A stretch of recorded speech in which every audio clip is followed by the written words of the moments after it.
예상이 나를 위로치 못하나 거기서 평화를 누리리라. 주 날개 밑 평안하다. 그 사랑 끈을 잔위뇨. 주 안하다. 그 사랑 끈을 잔위뇨. 주 날개 밑 내 쉬는 영혼 영원히 거기서 살리. 아멘. 이 시간 우리에게 주시는 말씀은 우리 사무엘 하 19장 16절에서 우리 39절까지 말씀인데요. 구약성경 496페이지, 구약성경 496페이지, 사무엘 하 19장 16절에서 39절까지 말씀. 우리 한 절씩 교독할 텐데요. 다윗이 압살롬과의 싸움에서 이기고 예루살렘으로 들어오는 그 장면을 오늘 본문으로 우리가 읽겠습니다. 바후림에 있는 베냐민 사람 게라의 아들 시므이가 급히 유다 사람과 함께 다윗 왕을 맞으러 내려올 때에 베냐민 사람 1000명이 그와 함께하고 사울 집안의 종 시바도 그의 아들 15과 종 20명과 더불어 그와 함께하여 요단강을 밟고 건너 왕 앞으로 나아오니라. 왕의 가족을 건너가게 하며 왕이 좋게 여기는 대로 쓰게 하려 하여 나룻배로 건너가니 왕이 요단을 건너가게 할 때에 게라의 아들 시므이가 왕 앞에 엎드려 왕께 아뢰되 내 주여 원하건대 내게 죄를 돌리지 마옵소서. 내 주 왕께서 예루살렘에서 나오시던 날에 종의 패역한 일을 기억하지 마시오며 왕의 마음에 두지 마옵소서. 왕의 종 내가 범죄한 줄 아옵기에 오늘 요셉의 온 족속 중 내가 먼저 내려와서 내 주 왕을 영접하나이다 하니 수르야의 아들 아비새가 대답하여 이르되 시므이가 여호와의 기름 부으신 자를 저주하였으니 그로 말미암아 죽어야 마땅하지 아니하니이까 하니라.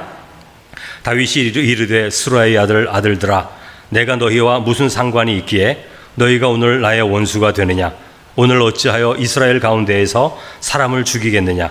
내가 오늘 이스라엘의 왕이 된 것을 내가 알지 못하리오 하고 왕이 시므이에게 이르되 내가 죽지 아니하리라 하고 그에게 맹세하니라. 사울의 손자 무비보셋이 내려와 왕을 맞으니 그는 왕이 떠난 날부터 평안히 돌아오는 날까지 그의 발을 맵시내지 아니하며 그의 수염을 깎지 아니하며 옷을 빨지 아니하였더라. 예루살렘에서 와서 왕을 맞을 때에 왕이 그에게 물어 이르되 무비보셋이여 내가 어찌하여 나와 함께 가지 아니하였더냐 하니 대답하되 내 주 왕이여 왕의 종인 나는 다리를 절므로 내 나귀의 안장을 지워 그 위에 타고 왕과 함께 가려 하였더니 내 종이 나를 속이고 종인 나를 내 주 왕께 모함하였나이다. 내 주 왕께서는 하나님의 사자와 같으시니 왕의 처분대로 하옵소서. 내 아버지의 온 집이 내 주 왕 앞에서는 다만 죽을 사람이 되지 아니하였나이까. 그러나 종을 왕의 상에서 음식 먹는 자 가운데에 두셨사오니 내게 아직 무슨 공의가 있어서 다시 왕께 부르짖을 수 있사오리이까 하니라. 왕이 그에게 이르되 내가 어찌하여 또 네 일을 말하느냐. 내가 이르노니 너는 시바와 밭을 나누라 하니 무비보셋이 왕께 아뢰되 내 주 왕께서 평안히 왕궁에 돌아오시게 되었으니 그로 그 전부를 차지하게 하옵소서 하니라. 길르앗 사람 바르실레가 왕이 요단을 건너가게 하려고 로글림에서 내려와 함께 요단에 이르니 바르실레는 매우 늙어 나이가 80세라. 그는 큰 부자이므로 왕이 마하나임에 머물 때에 그가 왕을 공궤하였더라. 왕이 바르실레에게 이르되 너는 나와 함께 건너가자. 예루살렘에서 내가 너를 공궤하리라. 바르실레가 왕께 아뢰되 내 생명의 날이 얼마나 있사옵겠기에 어찌 왕과 함께 예루살렘으로 올라가리이까. 내 나이가 이제 80세라. 어떻게 좋고 흉한 것을 분간할 수 있사오며 음식의 맛을 알 수 있사오리이까. 이 종이 어떻게 다시 노래하는 남자와 여인의 소리를 알아들을 수 있사오리이까? 어찌하여 종이 내 주 왕께 아직도 누를 끼치리이까? 당신의 종은 왕을 모시고 요단을 건너려는 것뿐이거늘 왕께서 어찌하여 이 같은 상으로 내게 갚으려 하시나이까? 청하건대 당신의 종을 돌려보내옵소서. 내가 내 고향 부모의 목 곁에서 죽으려 하나이다. 그러나 왕의 종 김함이 여기 있사오니 청하건대 그가 내 주 왕과 함께 건너가게 하시옵고 왕의 처분 대로 그에게 베푸소서 하니라. 왕이 대답하되 김함이 나와 함께 건너가리니 나는 내가 좋아하는 대로 그에게 베풀겠고 또 내가 내게 구하는 것은 다 너를 위하여 시행하리라 하니라. 백성이 다 요단을 건너매 왕도 건너가서 왕이 바르실레에게 입을 맞추고 그에게 복을 비니 그가 자기 곳으로 돌아가니라. 아멘.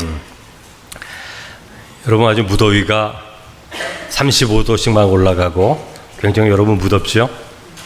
굉장히 덥고 그럴 텐데 하나님께서 또 여러분의 심령과 마음을 또 시원하게 해주셔서 이 여름날 건강하게 잘 지낼 수 있기를 원합니다. 우리 좌우 옆에 있는 분에게 우리 축복하는 사람이 됩시다. 그렇게 우리 축복하겠습니다. 축복하는 사람이 됩시다. 우리 축복하는 사람이 됩시다. 여러분, 오늘 다윗의 말씀을 이제 마무리하려고 합니다. 다윗은 양치기였고, 양치기라는 말은 무슨 뜻이죠? 주목받는 사람이 아니었다는 뜻이죠. 그러나 하나님은 마치 진주가 조개 속에 감추어져 있는 것처럼, 진주가 보이지 않잖아요, 여러분. 조개 속에 감추어져 있으니까. 감추어져 있는 것처럼 들판에서 다윗을 준비하고 계셨어요. 이렇게 하나님께서 다윗을 준비시키는 것은 여러분, 다윗만을 위한 것은 아닙니다. 어느 누구나 하나님을 믿고 의지하는 자는 하나님이 그렇게 준비시키는 거예요. 오늘도 우리의 삶이 어떤 일을 위해서 준비되는지 우리는 잘 모릅니다. 그러나 하나님께서는 우리 찬양도 했잖아요. 존귀하게 우리를 부르셨다. 뜻이 있어서 우리의 삶의 경험들을 주시는 거예요. 무엇을 위해 준비시키는 것인지는 알지 못하지만 반드시 우리의 삶이 하나님의 뜻에 맞게 쓰임새가 있다는 것을 늘 기억해야 되는 것입니다. 다윗은 양치기를 하면서 하나님이 나를 준비시킨다, 하나님이 나를 훈련시키신다, 이런 생각을 한 적이 한 번도 없을 겁니다. 다만 다윗은 자신을 사랑하는 하나님, 이스라엘을 사랑하시는 하나님을 그냥 사랑하는 마음으로, 그 율법의 말씀을 지켜 순종하는 마음으로 살아가는 거예요. 하나님은 다윗의 일상의 삶에서의 그 충성됨, 그 순종, 그 믿음을 보신 거죠. 그래서 여러분, 사무엘상서 13장 14절에 보면 사무엘이 사울에게 이렇게 말합니다. 지금은 왕의 나라가 길지 못할 것이라. 사울을 말하는 거죠. 사울의 나라가 길지 못할 것이라. 여호와께서 왕에게 명령하신 것을 왕이 지키지 아니하였으므로 여호와께서 그의 마음에 맞는 사람을 구하여, 이 사람이 다윗이거든요. 여호와께서 그의 마음에 맞는 사람을 구하여 여호와께서 그를 그의 백성의 지도자로 삼으셨느니라, 이렇게 말씀하시지 않습니까?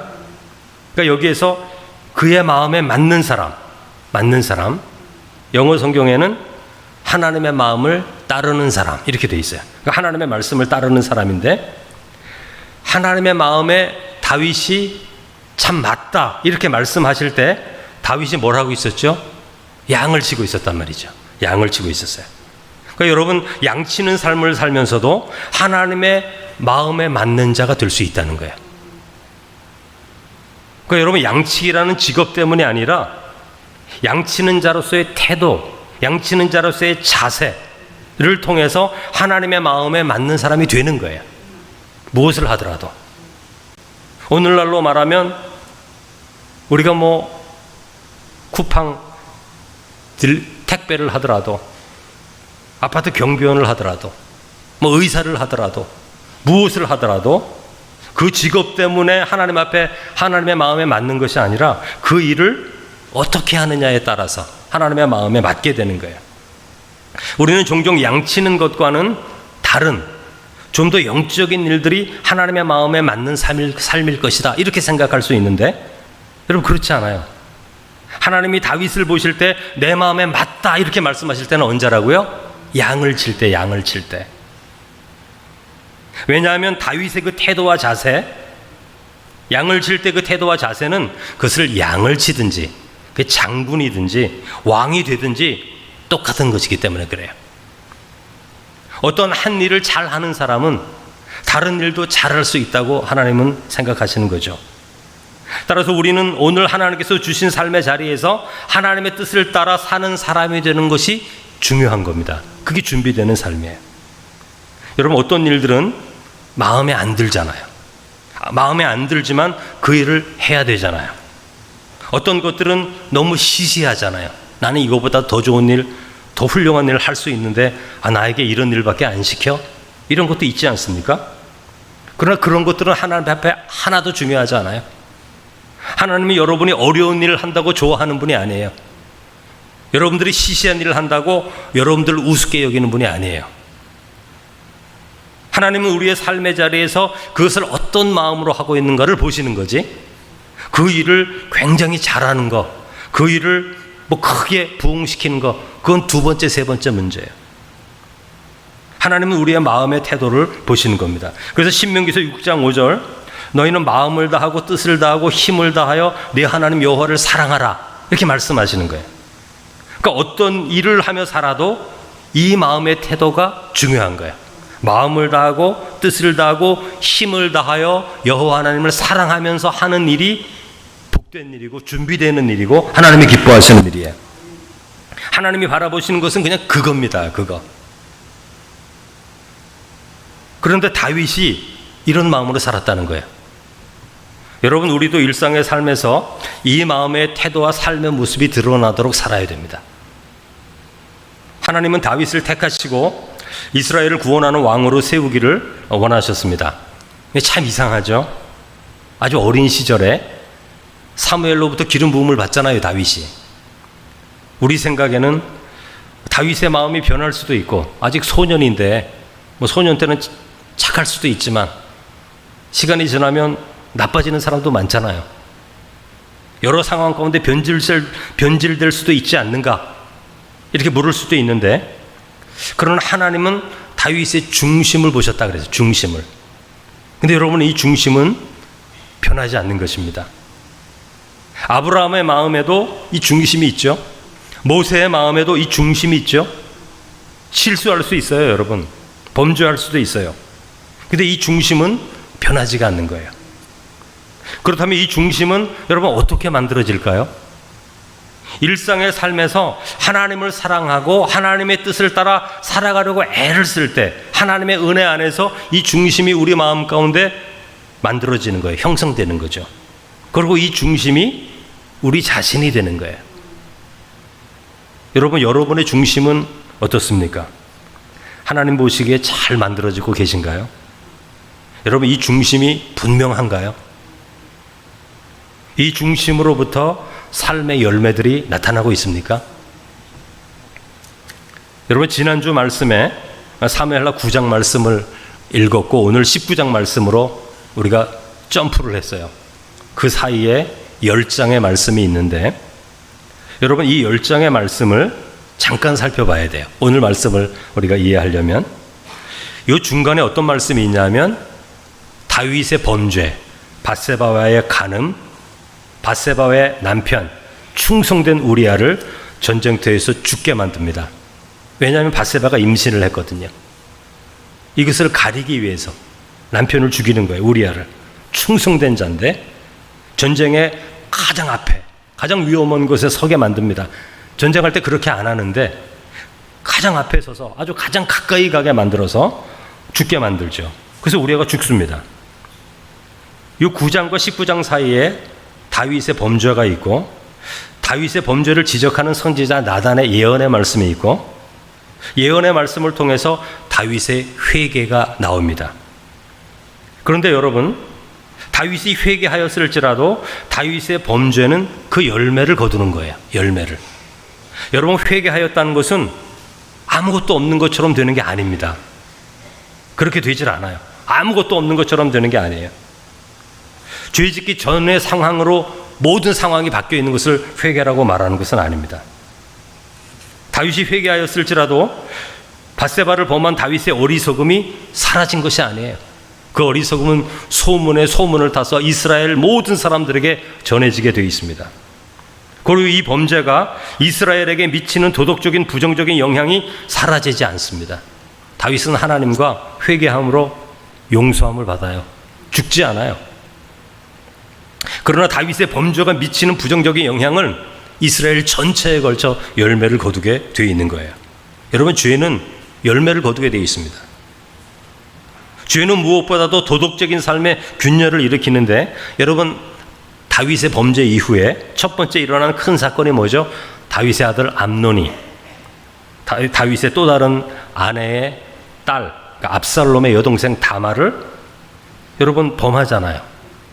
마치 다윗이 밧세바를 그랬던 것처럼. 그런데 다윗은 이 행위에 대해서 굉장히 분노하는데, 감정적으로 노할 뿐 분명한 도덕적인 책임을 묻거나 해결하지 않아요. 암논에게. 아마 자신도 동일한 죄를 지었기 때문에 이 일을 드러내는 자체가 자신의 허물을 다시 드러내는 것이라고 생각했을지도 모릅니다. 이처럼 다윗의 범죄는 도덕적인 경계를 아주 희미하게 만드는 거죠. 왜냐하면 다윗의 말을 암논이 어떻게 듣겠습니까? 마음속으로 아버지 당신도 그러지 않았나요? 이렇게 말할 거 아니에요. 그 말이 서질 않아요. 범죄를 하니까. 그래서 이 사건이 압살롬의 복수의 동기가 되고 반역의 동기가 되는 거예요. 이 사건이. 그래서 여러분, 마침내 압살롬이 자기 이복형 장남인데, 다윗의 장남인데 암논을 결국 죽이지 않습니까? 그리고 이방 땅에 도망가서 망명하여 살다가 3년이 지난 후에 다윗의 화가 풀릴 때쯤 돼서 이스라엘로 돌아오잖아요. 그래서 이스라엘로 돌아오는 이후에 압살롬이 하는 일은 반역을 준비하는 거예요. 반역을. 이스라엘의 왕이 되기 위해서. 그래서 수년간에 걸쳐서 이스라엘의 중요 인사들을 포섭해서 자기 편으로 만들고 재판을 통해서 이스라엘 백성들의 마음을 훔쳤다, 이렇게 말하고 있어요. 그러니까 좋은 판결을 통해서 압살롬에게 호감을 갖게 만드는 거예요. 수년 동안. 이런 준비를 다 한 후에 헤브론에서 왕으로 추대가 되어서 다윗을 쫓아내려고 반역을 일으키게 되는 거죠. 여러분, 다윗이 누굽니까? 골리앗을 이긴 자 아니에요? 블레셋을 평정한 그 놀라운 다윗이 어떻게 이렇게 약해졌습니까? 그 중심에 밧세바를 통한 간음과 살인의 죄 때문에 그런 거예요. 여러분, 죄는 열매를 거두게 돼 있어요. 회개를 통해 하나님의 은혜의 용서를 받았습니다, 개인적으로. 그러나 그것은 하나님과의 관계 속에서 용서를 받은 거지, 그 죄의 결과들이 가정 가운데, 사회 가운데 열매를 맺는 거예요. 마치 아무것도 아닌 것처럼 모든 것이 사라지는 것이 아닙니다. 따라서 다윗 왕국의 오랜 시간 큰 어려움을 겪게 되는 거예요. 그러니까 다윗이 경험하지 않아도 될 일이었지만 그의 범죄함을 통해서 다윗이 고난을 받게 되는 거예요. 오랜 동안. 여러분, 다윗이 압살롬에게 쫓겨나는 이야기가 15장부터 18장까지 계속 이어지는데, 다윗이 왕이 된 후에 가장 치욕적인 경험이 여러분 이때의 경험이에요. 압살롬에게 쫓겨나는 경험. 많은 이스라엘 사람들은 다윗이 압살롬에게 죽을 것이다 라고 생각했어요. 왜냐하면 압살롬이 대세였습니다. 대세. 압살롬의 힘이 훨씬 컸어요, 다윗보다. 그런데 여러분, 다윗은 중심이 하나님께 인정받는 자였고, 비록 범죄하였을지라도 압살롬은 그 중심이 인정받지 못한 자였어요. 이 차이가 압살롬의 패배로 끝나게 되는 겁니다. 그래서 압살롬이 죽은 후에 다윗이 이제 예루살렘으로 돌아가는 광경, 요단강을 이제 넘으면 바로 약속의 땅이지 않습니까? 요단강을 건너기 직전에 세 사람을 만나게 되는데, 오늘 우리가 읽은 본문의 말씀입니다. 이 세 사람은 다윗이 가장 어려울 때 다윗을 향해 어떤 반응을 했는가 우리가 살펴보면서 우리 자신은 어떤 사람이 되어야 하는가, 이 말씀을 좀 나누려고 합니다. 첫째는 여러분 시므이 16절에서 23절까지 시므이가 나오는데, 이 사람은 기회주의자예요. 기회주의자. 시므이는 베냐민 사람으로서 다윗이 압살롬을 피하여 도망갈 때 다윗을 저주하고 따라갔던 사람입니다. 다윗이 힘을 잃고 압살롬의 반역으로 세력을 잃었다라고 판단한 이 시므이는 다윗을 저주하죠.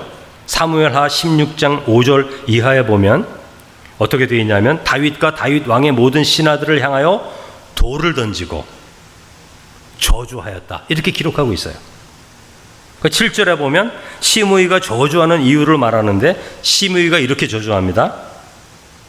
피를 흘린 자여, 다윗에게 말하는 거예요. 피를 흘린 자여, 사악한 자여, 가거라 가거라. 8절의 말씀, 사울의 족속의 모든 피를 여호와께서 내게로 돌리셨도다. 그를 이어서 내가 왕이 되었으나 여호와께서 나라를 내 아들 압살롬의 손에 넘기셨도다. 보라, 너는 피를 흘린 자이므로 화를 자초하였느니라. 이렇게 말을 하는 거죠. 여러분, 시므이는 베냐민 지파로 사울 왕과 관련이 있는 사람이에요.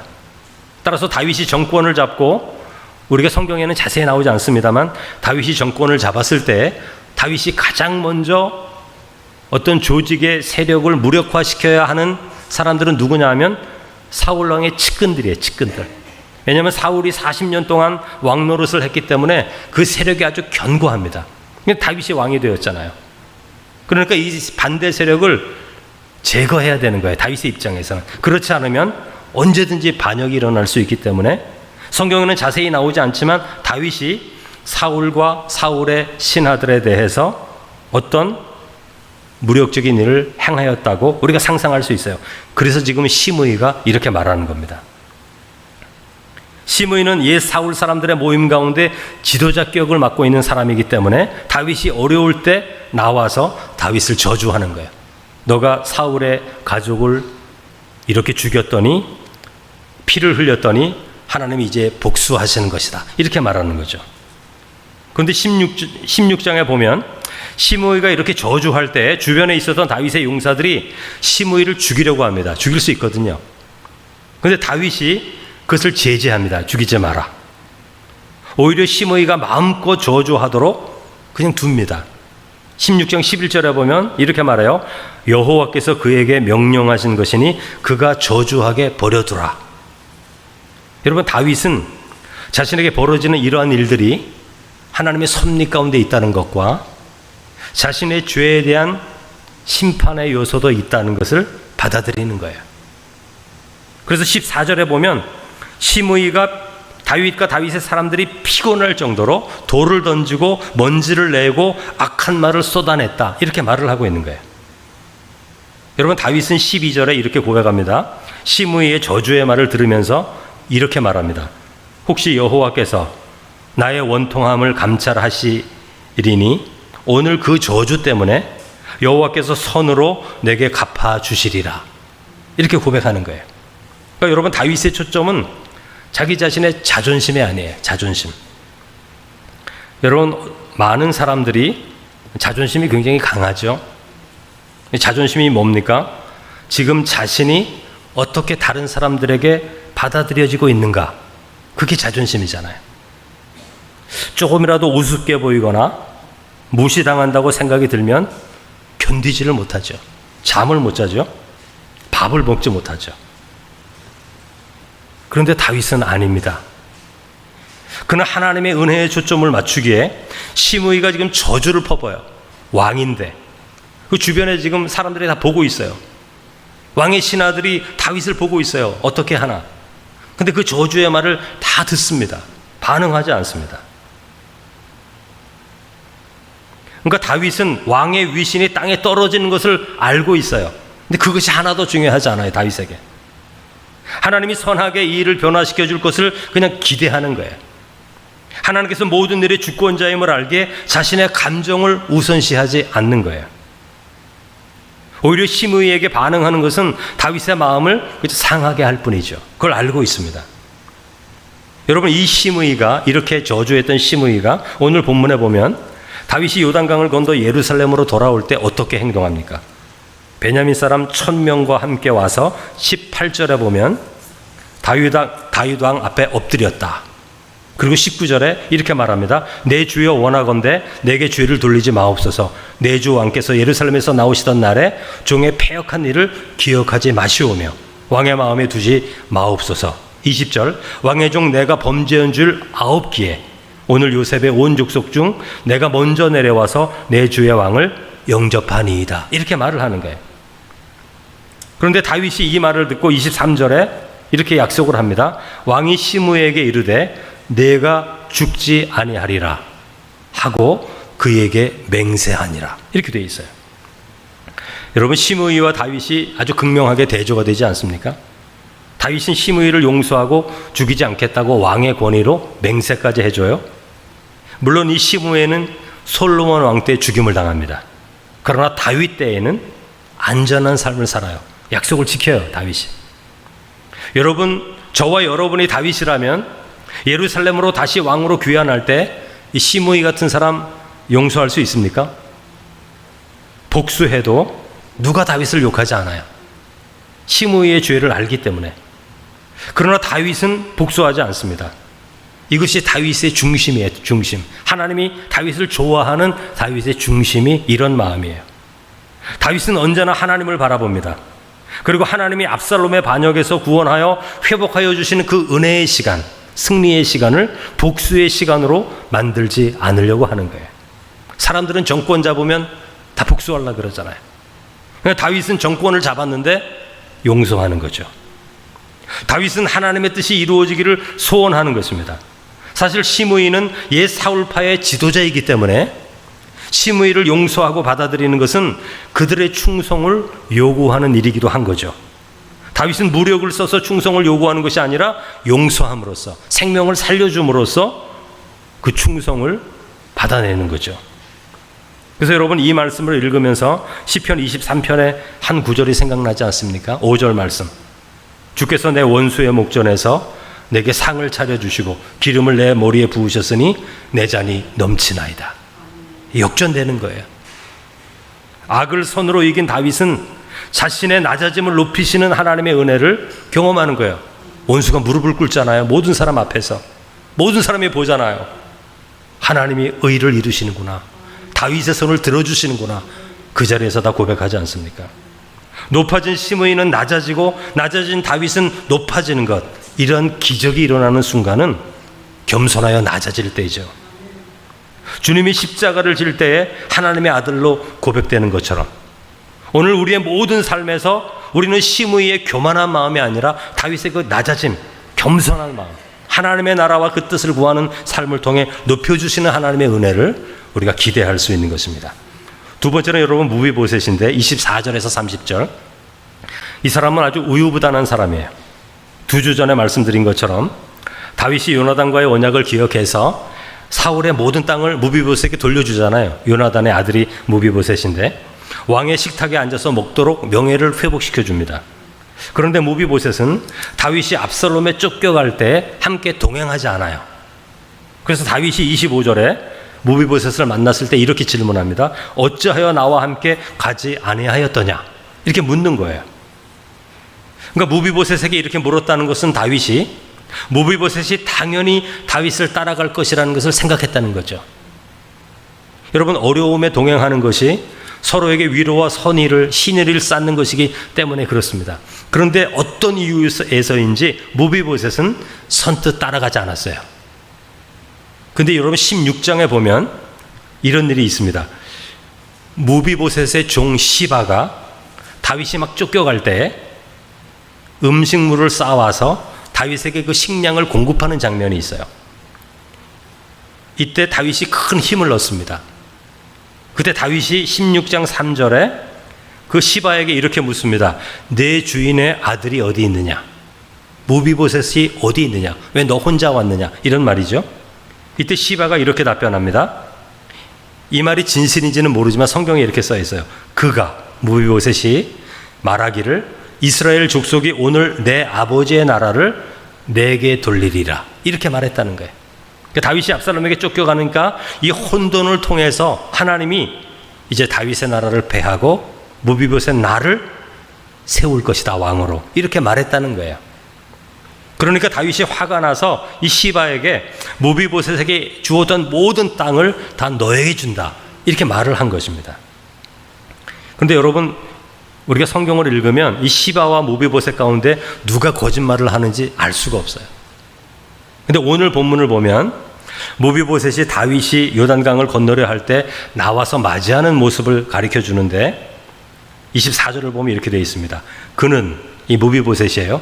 그는 왕이 떠난 날부터 평안히 돌아오는 날까지 그의 발을 맵시내지 아니하며 그의 수염을 깎지 아니하며 옷을 빨지 아니하였더라. 이렇게 되어 있어요.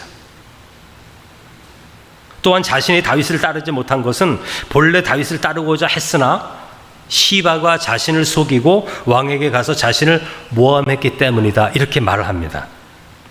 그런데 다윗은 이 두 말을 다 듣고도 시바와 무비보셋 어느 누구 편을 들어주지 않아요. 오히려 무비보셋의 재산을 반반 나누어서 반은 시바를 주고 반은 무비보셋을 줍니다. 여러분, 무비보셋의 잘못이 뭐죠? 결정해야 하는 순간에 바른 결정을 하지 못한 거예요. 따라서 시바의 계략에 빠질 수밖에 없는 겁니다. 만일 무비보셋이 다윗과 동행하여 갔으면 아무 문제가 되지 않아요. 마땅히 해야 할 행동을 하지 않을 때 시바는 무비보셋의 행위를 자신을 위하는 일들로 만들어버린 거죠. 여러분, 바른 결단을 하지 않으면 시험에 들기 쉽습니다. 그저 이것저것 오래 생각하고 자기 중심적인 생각이 깊어지면 시험을 만나기 쉬워요. 성도는 옳고 그름을 그냥 바르게 선택해야 됩니다. 이게 나한테 이익이 될까? 나에게 이것이 근심이 될까? 이렇게 선택하는 것이 아니라 이게 하나님의 뜻이냐 아닌가, 이것을 선택할 수 있는 능력이 있어야 돼. 성도들은. 무비보셋은 우유부단한 결정을 함으로써 모든 것을 다 잃어버릴 뻔했습니다. 다윗이 요나단과의 언약을 생각하였기에 끝까지 그 언약을 지키는 마음으로 무비보셋을 지켜준 거예요. 마지막, 여러분, 바르실레라는 사람이 있는데, 여러분, 세 사람의 사람 중에 신실한 사람 바르실레, 31절에서 39절 말씀인데, 이 사람은 길르앗 사람입니다. 요단 서편의 북쪽에 사는 사람인데, 다윗이 압살롬을 피하여 도망할 때에 17장에 보면 요단강을 건너 마하나임 땅에 도착합니다. 다윗과 다윗의 신하들이. 그때 양식을 공급한 사람이 바르실레예요. 17장 28절에서 29절을 보면 음식을 공급한 그 목록이 나오는데, 여러분 이 목록을 한번 잘 들어보십시오. 침상과 침대, 다윗을 위한 침대와 대야와 질그릇과 보리와 밀가루와 볶은 곡식과 콩과 팥과 볶은 녹두와 꿀과 버터와 양과 치즈를 가져다가 다윗과 그와 함께한 백성에게 먹게 하였으니 이는 그들 생각에 백성이 들에서 시장하고 곤하고 목마르겠다 함이더라. 이렇게 기록되어 있어요. 여러분, 다윗과 그 백성을 먹이기 위해 가져온 양식의 목록을 보면 많은 종류의 양식을 골고루 다 가져온 거예요. 침대까지 가져왔어요. 침대와 대야까지. 왕이 불편할까 봐. 그러니까 다윗을 진정으로 생각하는 모습이 그대로 나타납니다. 지금 도망가는 중인데 간단하게 그냥 먹고 가면 되지, 이런 생각이 아니에요. 바르실레는. 다윗이 어떤 임금인데 이런 데서 이렇게 있을 수 없다. 버터와 빵과 꿀과 치즈와 여러분 침대까지 마치 자기 집에 있는 것처럼 그렇게 해주고 싶었던 거예요. 바르실레는.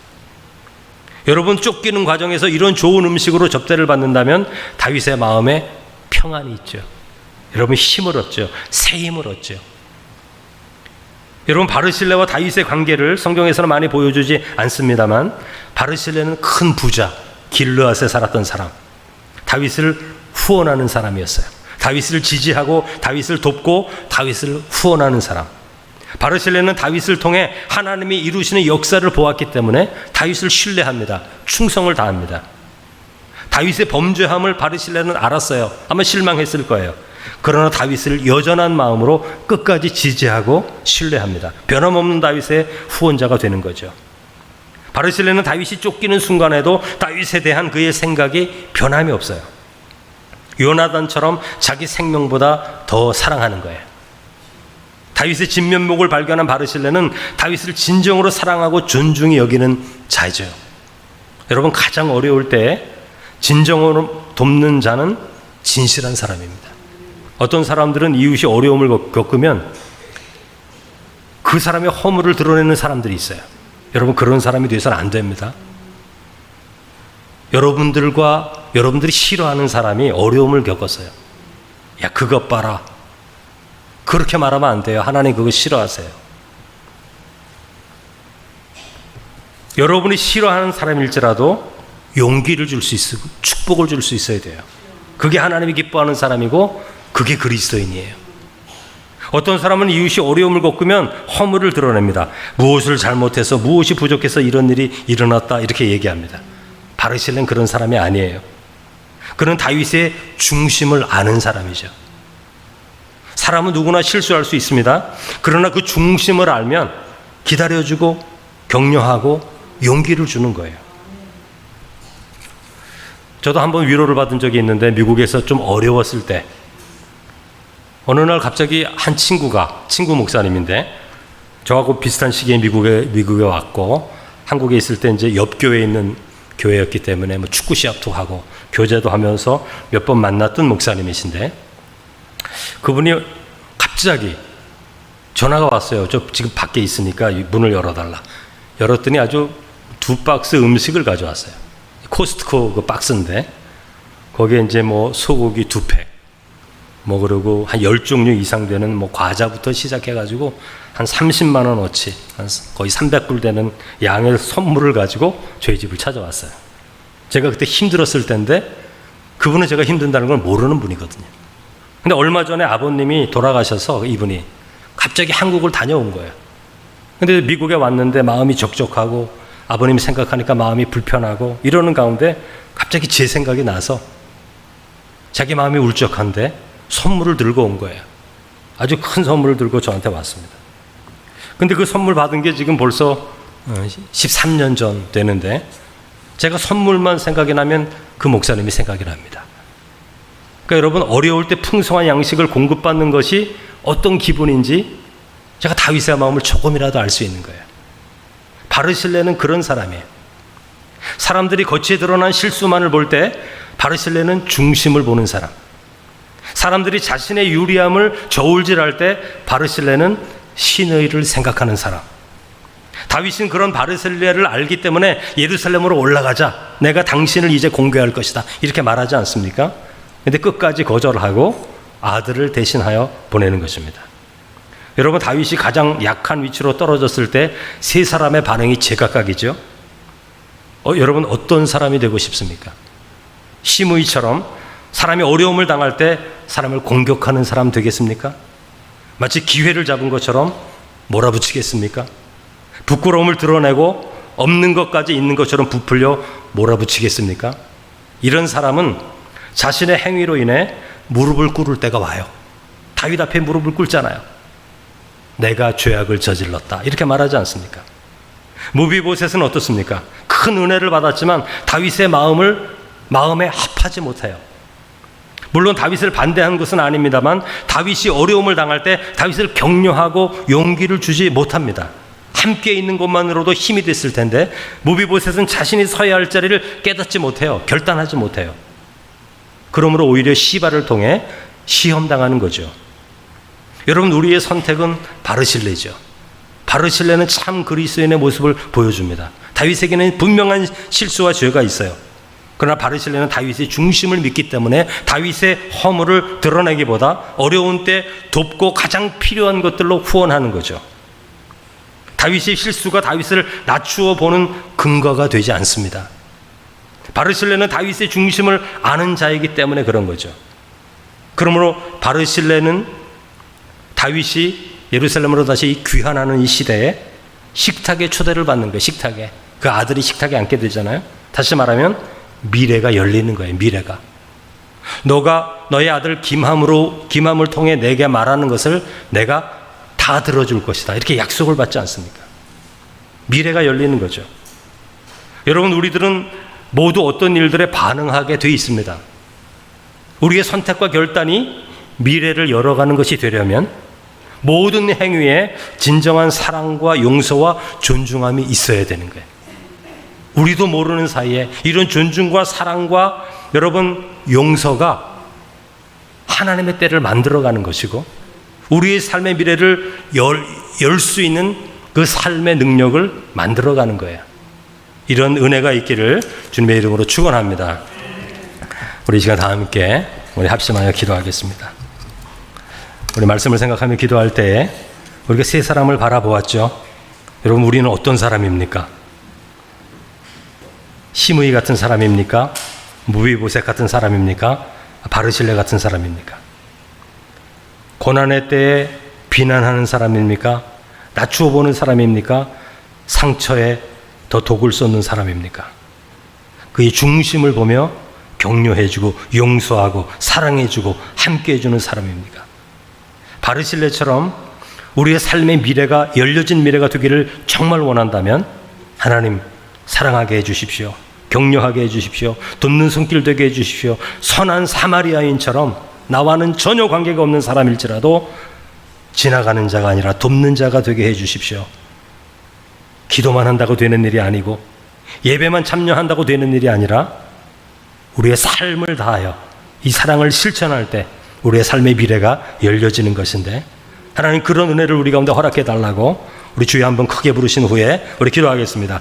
주여, 은혜와 사랑이 충만하신 하나님 아버지 감사합니다. 저희를 사랑하여 주셔서 무더위 아버지 이 저녁 가운데 저희 가운데 함께하여 주심으로 이 시간 주 앞에 예배하며 아버지 하나님 다시 한번 말씀 앞에 무릎을 꿇으며 사랑 많으신 주여 바르실레와 같이 신의를 아는 사람, 아버지 하나님 힘들고 어려운 다윗을 그 중심을 이해하고 바라보는 사람, 끝까지 격려하고 사랑하는 사람, 그런 사람 되어서 아버지 하나님이여 그런 믿음의 사람 되어서 그런 믿음의 삶이 우리의 삶을 준비시키고 우리의 삶의 미래를 열어가는 축복되고 아름다운 삶을 만들어간다는 것을 아버지 하나님 다시 한번 기억하며 사랑이 많으신 아버지여 형제와 자매와 이웃의 아픔에 동참하고 참여하고 격려하고 축복하고 사랑할 수 있는 하나님의 자녀 될 수 있도록 은혜를 더하여 주시기를 간절히 원하오니, 원수를 사랑하라고 말씀하신 그 하나님, 원수가 잘못되는 것조차도 아버지 하나님, 아버지 그것을 즐거워하지 말라고 말씀하신 주님, 사랑이 많으신 아버지 하나님, 우리가 우리의 즐거움, 아버지 우리의 감정대로 살아가는 것이 아니라 하나님이 무엇을 원하시고 무엇을 기뻐하시고 하나님이 원치 않는 것은 무엇이고 하나님이 기뻐하시는 삶이 무엇인지 분명히 깨달아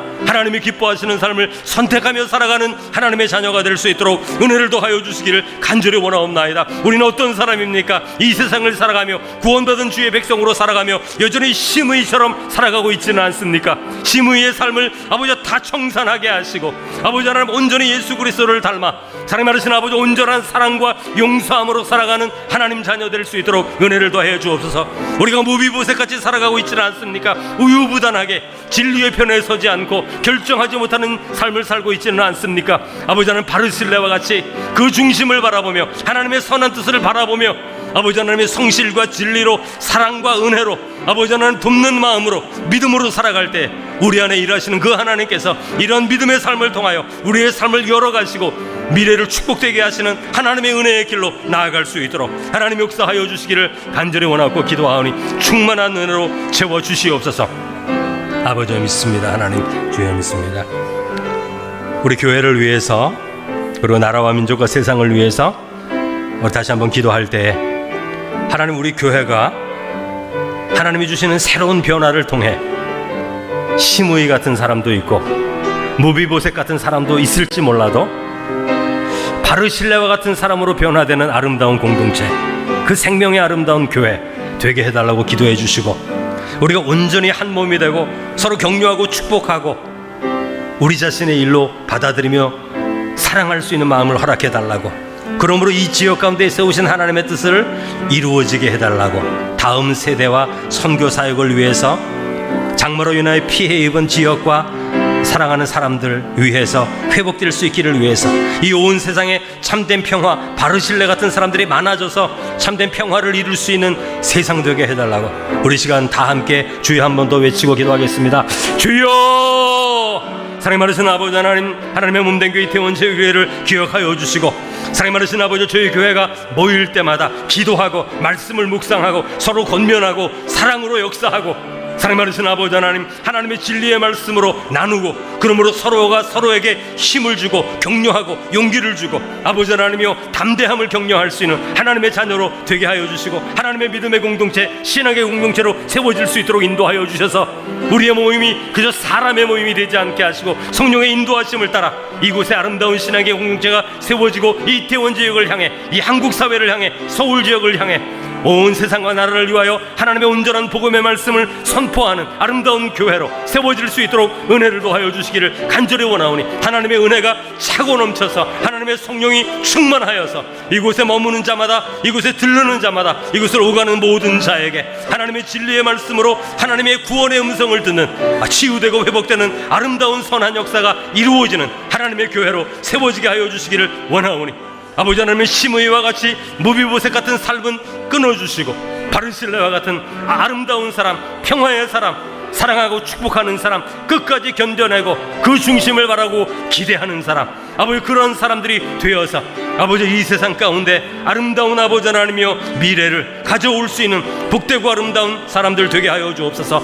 온 세상 가운데 하나님이 함께 하시고 하나님의 선한 역사로 임재하셔서 고통이 많은 이 세상, 질병과 아픔과 전쟁과 아버지 살인과 도둑과 아버지 수많은 악한 일들이 많은 이 세상 가운데 여전히 하나님은 주권자가 되어주셔서 이 세상 가운데 하나님의 교회를 세우시고 하나님의 성도들을 통하여 이 세상을 새롭게 하시는 하나님의 놀라운 구원의 역사를 이루어 가시는 줄로 믿사오니, 오늘도 담대하여서 이 세상을 향하여 복음을 선포하며 믿음으로 나아가는 하나님 자녀가 되게 하시고, 이 세상이 어두우면 어두울수록 더 밝은 빛을 기대하고 소망하는 아버지 하나님의 백성들 되게 하여 주시기를 하나님 간절히 원하고 기도하오니, 충만한 은혜를 더하여 주시고 능력 가운데 임재하여 주시옵소서.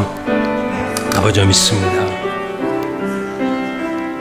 사랑이 많으신 아버지 하나님, 세상을 바라보면서 세상이 약하다, 사람들이 약하다 이렇게 말은 하지만, 우리 자신이 시므이 같은 사람이 되고 우리 자신이 무비보셋 같은 사람이 될 때에 이 세상은 아무런 희망이 없다는 것을 우리 스스로가 깨닫게 하시고, 바르실레와 같은 사람, 믿음이 있는 사람, 신의가 있는 사람, 상대를 존중하고 믿어줄 수 있는 사람, 사랑하고 용서해 줄 수 있는 참된 그리스도인 되어서 우리가 사는 삶의 자리에서 바르실레와 같이 삶의 아름다운 미래를 열어갈 수 있는 축복된 하나님의 백성 될 수 있도록 주께서 은혜를 더하여 주시옵소서. 시므이와 무비보셋과 같은 그 길들을 완전히 버려버리게 하시고 신실한 하나님의 백성으로 주의 말씀을 순종함으로써 하나님의 뜻을 구하고 하나님의 뜻이 이루어지기를 기대하고 소망하며 살아가는 하나님 백성 되어서 그 성도들과 함께 걸어가시는 하나님, 그 성도의 삶 가운데 내 잔이 넘치나이다 고백하게 하시는 하나님, 원수의 목전에서 상을 베푸시는 그 하나님의 놀라운 기적을 경험하는 하나님의 백성의 삶을 살게 하여 주옵소서. 지금은 우리 주 예수 그리스도의 은혜와 하나님 아버지의 그 크신 사랑과 성령의 교통하심이 우리가 어떤 사람이 되어가고 있는지를 늘 돌아보면서 우리의 삶의 자리에서 사랑하고 용서하고 격려하고 존중함으로 생명을 살리는 하나님 나라 백성의 삶을 살기 원하는 성도들 위해 이제부터 영원까지 함께 계시기를 간절히 축원하옵나이다. 아멘.